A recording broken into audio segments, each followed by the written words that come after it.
Accordingly लगाना भूल गई। नेक्स्ट इज बेटा question number 4, for what value of के इट इज कंसिस्टेंट। देखो अभी ध्यान से इस चीज का देखना, कंसिस्टेंट बोला है तो हमारे पास रिजल्ट तो इसका आएगा ही आएगा, या तो ये यूनिक सॉल्यूशन वाला केस बनेगा या फिर ये कौन सा केस बनेगा, इनफाइनाइटली मैनी सॉल्यूशंस वाला। अब इसको आप देखो ध्यान से बेटा, फिर से मेरे पास दो इक्वेशंस हैं, मैंने इनको इक्वल टू 0 लिखा, कंपेयरिंग विद लिखा, a1 कितना था 7, a2 21, b1 -1, b2 -3, c1 -5, c2 -k। ठीक है जी। अब मैंने a1 ओवर a2 फाइंड किया, ये आया 1/3, b1 ओवर b2 फाइंड किया, ये भी आया 1/3। अब फिर से ये दोनों चीजें अगर इक्वल हैं तो मुझे थर्ड को तो फाइंड करना ही पड़ेगा।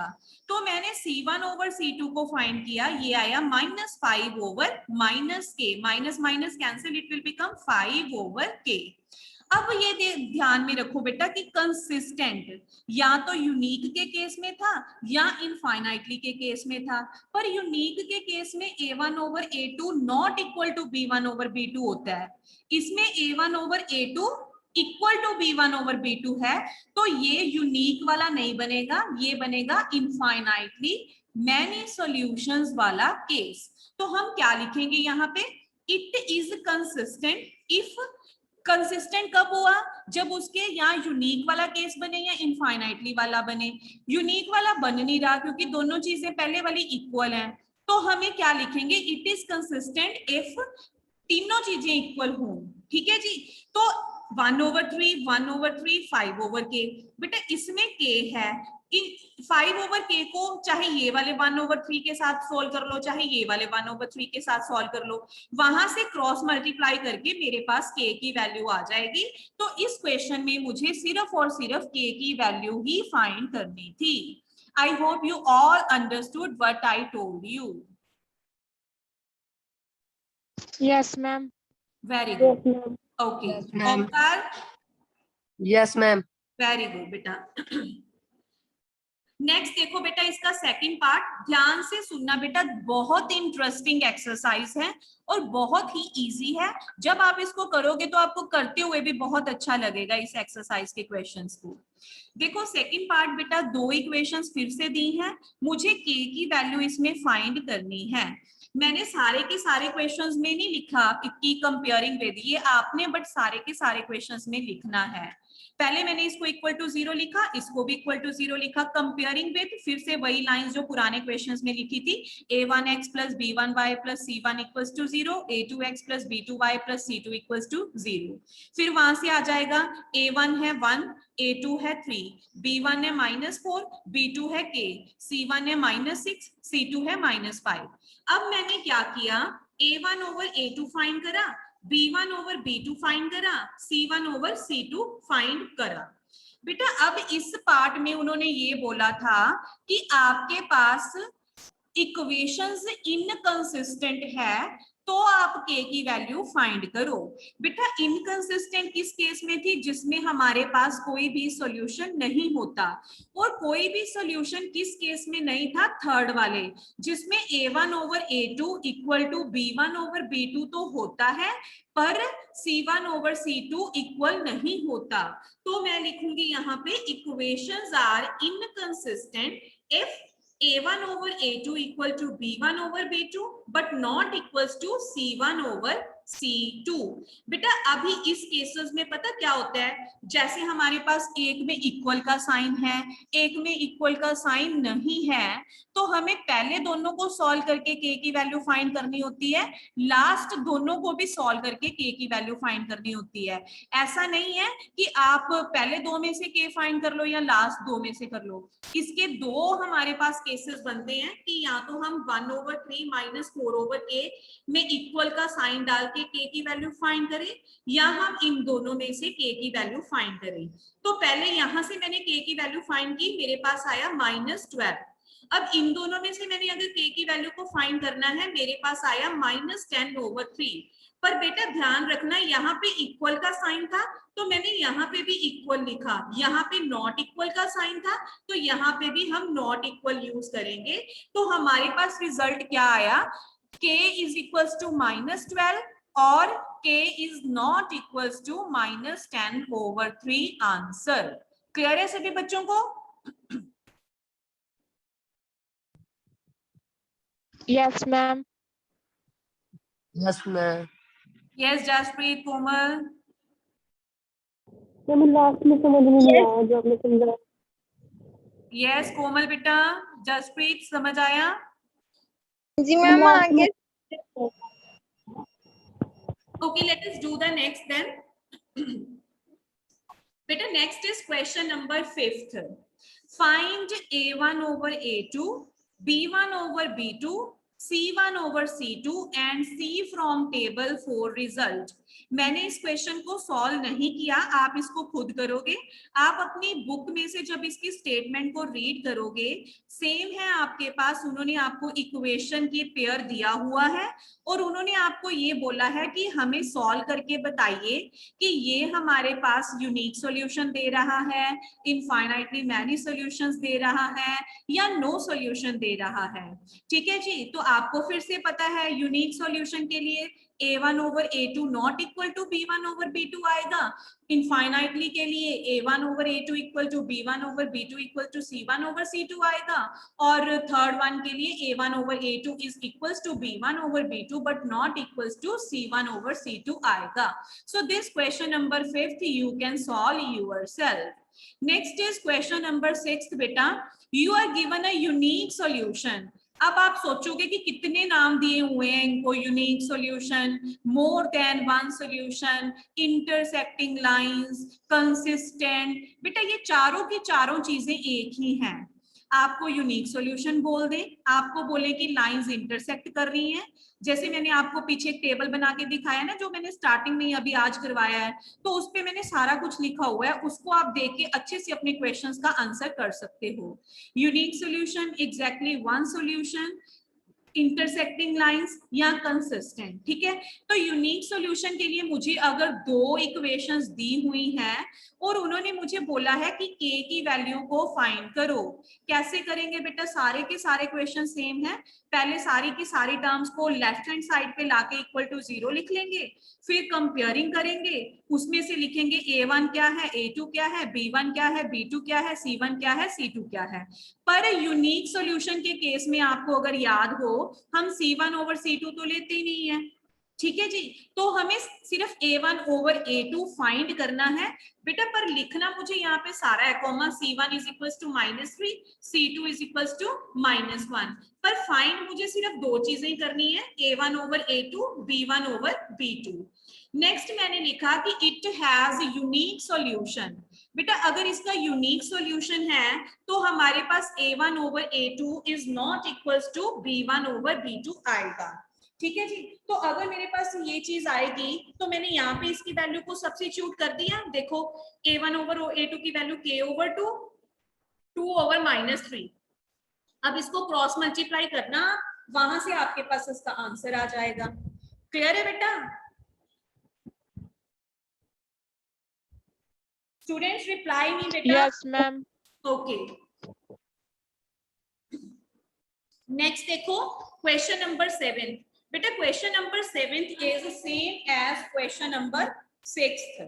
ठीक है जी, जैसे मैंने आपको 6 क्वेश्चन करवाया है वैसे ही आप 7 क्वेश्चन कर लोगे।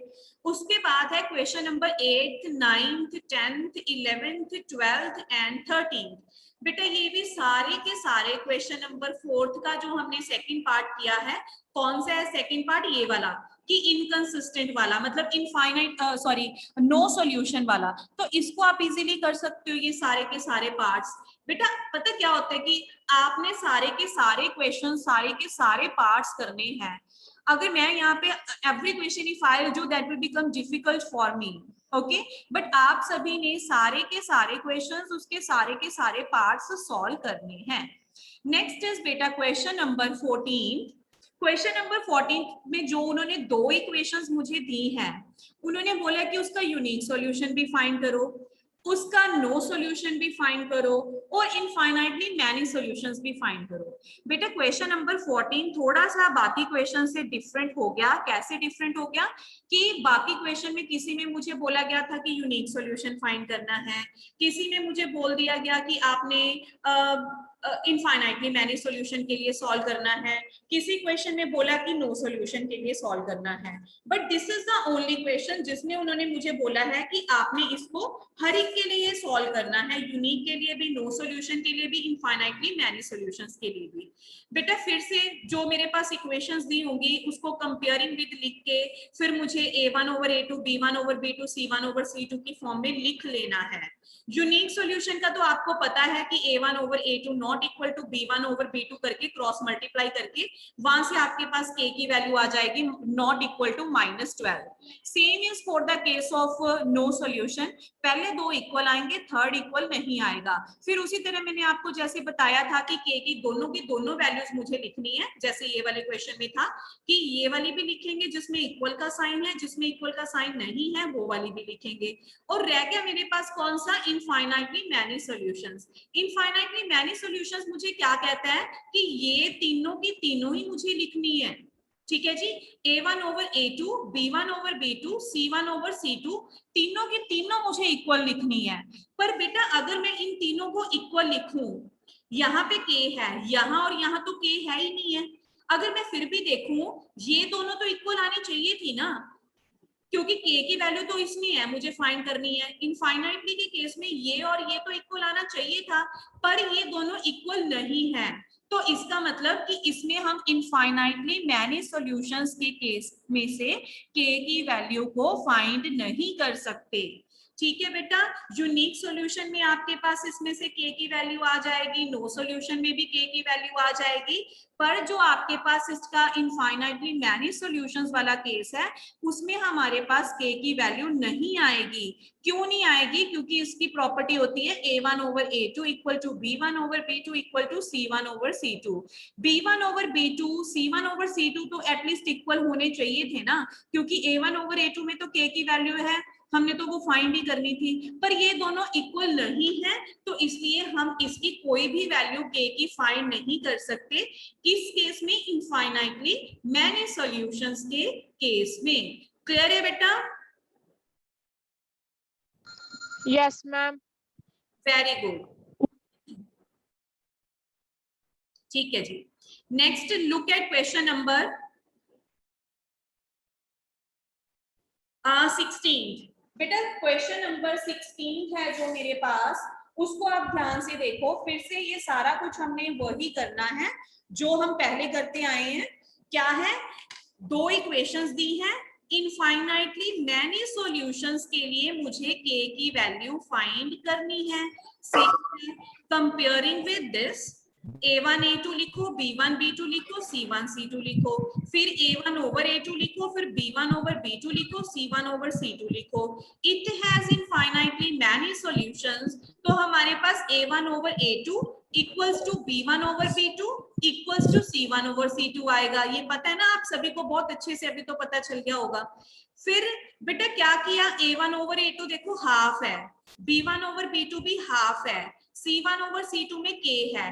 पिछले पार्ट में जो मैं आपको अभी बता रही थी क्या था, मैंने आपको बोला था ना कि बेटा इनमें k नहीं है, ये तो एटलीस्ट इक्वल आने चाहिए थे, वहां पे वो इक्वल नहीं थे, इसलिए हम बोलेंगे कि इनफाइनाइटली मैनी केसेस के लिए वो एग्जिस्ट ही नहीं करता, k फाइंड ही नहीं कर सकते।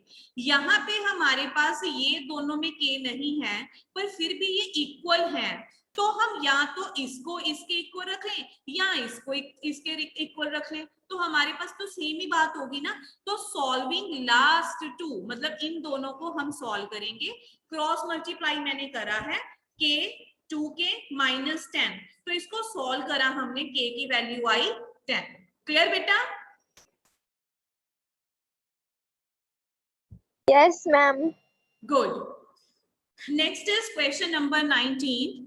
19 क्वेश्चन भी बेटा बिल्कुल सेम है, there is a little bit difference. Difference भी किस चीज का है, सुनो ध्यान से, कि इस क्वेश्चन में हमारे पास तकरीबन काफी जगह पे के है। देखो यहाँ भी, यहाँ भी, यहाँ भी, यहाँ भी।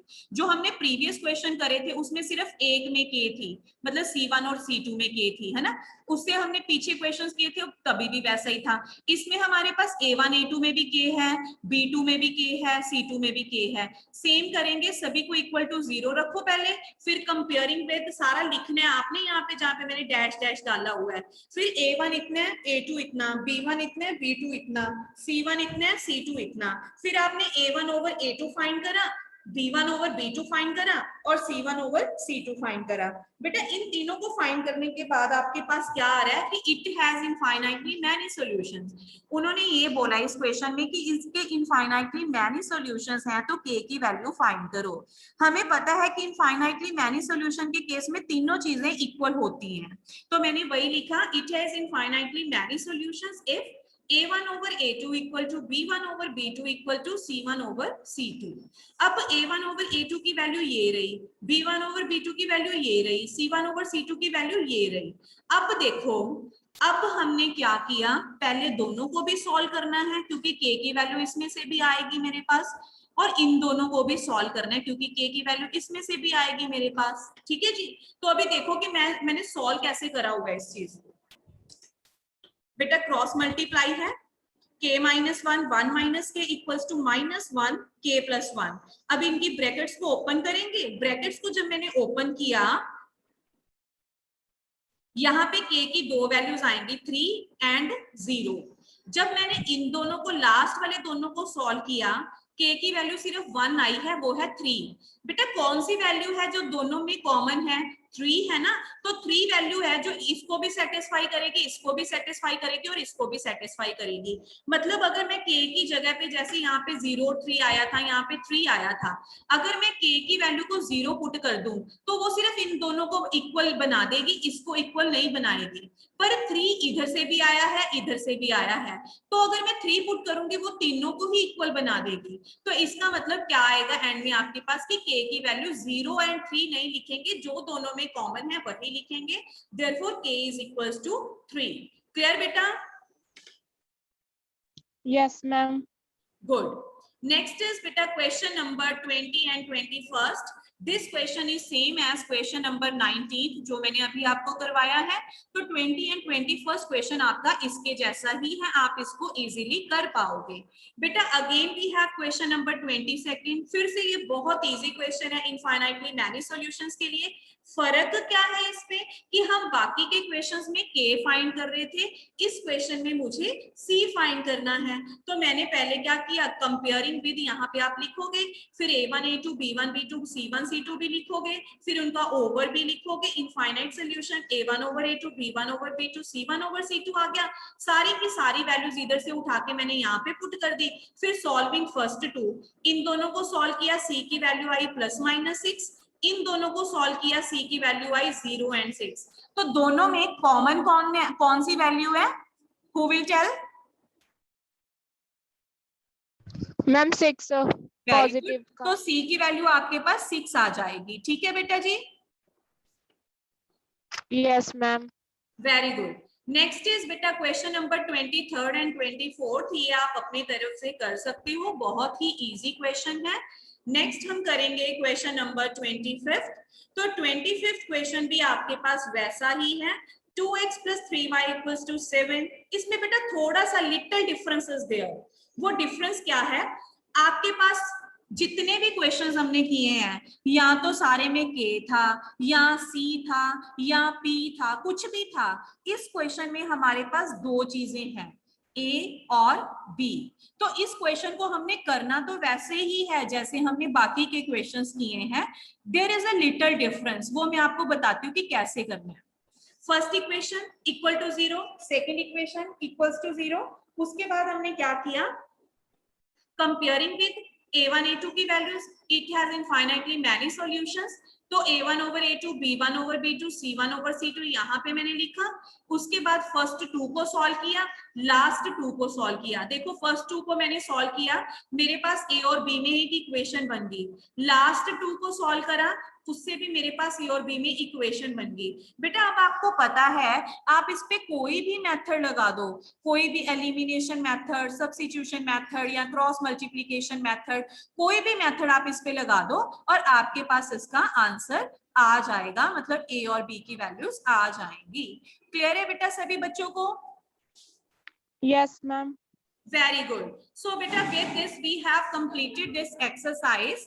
मैंने आपको ये जो आज एक्सरसाइज करवाई है जिसमें बिना किसी मतलब हम कहें ग्राफिकल के हमारा आंसर आ रहा है कि ये यूनिक सॉल्यूशन देगा, इनफाइनाइटली मैनी देगा या नो सॉल्यूशंस देगा। ठीक है जी, तो आप इसको अच्छे से अपनी फेयर नोटबुक में कर लेना और कोई भी आपकी क्वेरी होगी regarding any question you can WhatsApp me any time. Okay बेटा?